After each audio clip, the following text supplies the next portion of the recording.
नमस्कार मो सोनाली आपण मानक स्वागत करुच्ची मोर ओडिया चैनल सोनाली किचन को। मु आज एक नुआ प्रकार मैगी बनैबी मैगी मसला। से मु नौची 2टी मैगी,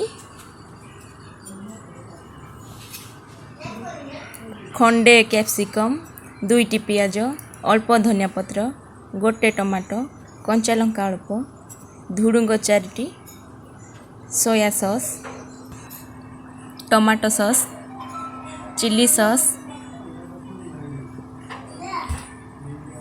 आवश्यक अनुसार तेल, स्वाद अनुसार लुण, गोटे गाजर, अल्प खंडे बीट, आवश्यक पानी।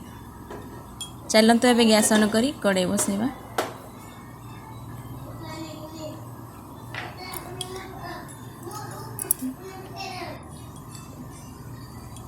एबे 4 चम्मच तेल दे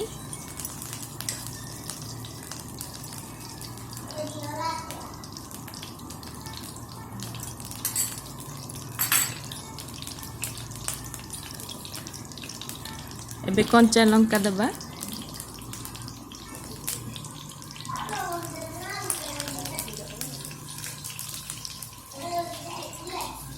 अल्प टिके चले दी काटी रखी पियाज को पकई दबा।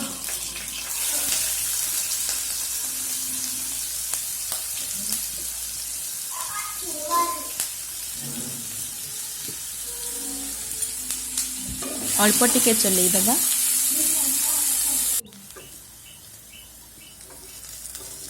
एबे धुडुंग दे दबा।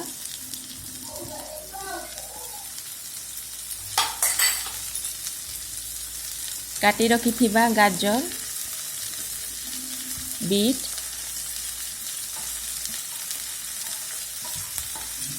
देकी भल भाव चले नबा।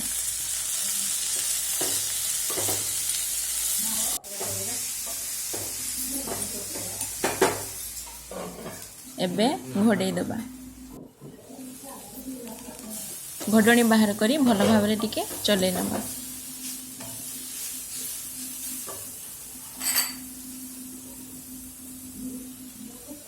काटी रखी कैप्सिकम, टमाटो,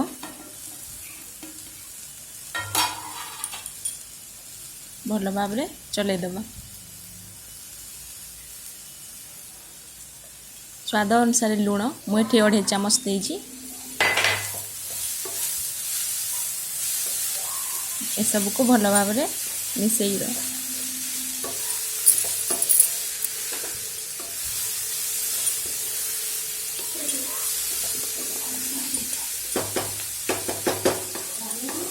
जेहेतु मुझे वेजिटेबल मैगी मसला बनूची से वेजिटेबल परिमाण मुझे अधिका रखी। घोड़नी घोड़े दबा।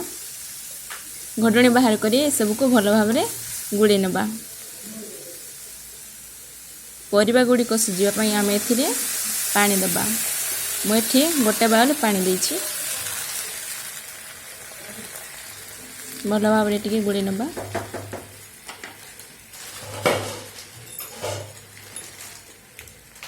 एबे मु एथिरे मैगी पकई दूची।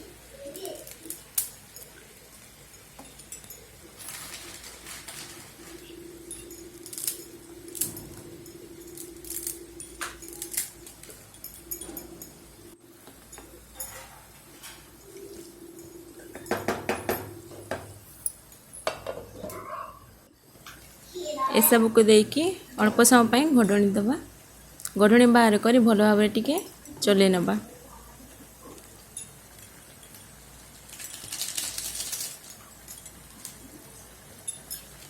मुझे मैगी मसला ऐड कली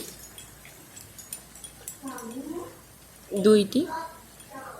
ये सब को भल भाव मिसई दबा।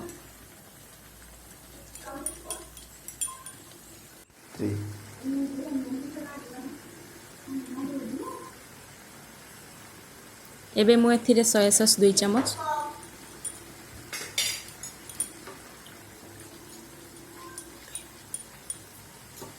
देकी भल भाव मिसई नबा। एबे घोड़नी को घोड़े दे 5 मिनट पर बाहर कर नबा। एबे मु याकू भल भाव एकाठी गोड़े नेउची। जेहेतु एथिरे एथिरे मु अधिक प्रकार वेजिटेबल ऐड करछि एहा स्वास्थ्य पई हितकारक। एबे मु एथिरे 3 चमच टमाटो सॉस ऐड करिवि।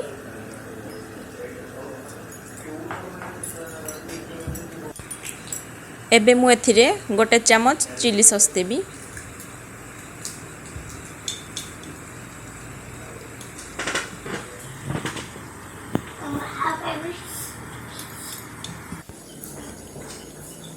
एबे एहाको आमे भलो भाबरे गोड़े नेबा। आपण चाहिले थे ग्रीन मटर, फूलकोबी, बंधाकोबी, स्वीट कॉर्न ऐड करि पारिबे। जेहेतु मो पाखर नाही मु एथिरे ऐड करनी। चलंत एबे अल्प धनिया पत्र पकई भलो भाबरे चलै नेबा। आपण माने चाहिले ब्रेकफास्ट इवनिंग रे टिफिन मध्य करि पारिबे। पिला माने को मध्य टिफिन नै पारिबे। एबे हमर वेजिटेबल मैगी मसला टी प्रस्तुत हो जाइछि। चलंत एबे गैस ऑफ करी प्लेट को बाहर करि नेबा। आपणक घरे आको निश्चय बनातु। केमिति लागिला मो सह शेयर करंतु। लाइक शेयर सब्सक्राइब करिया को भूलिबा नहीं।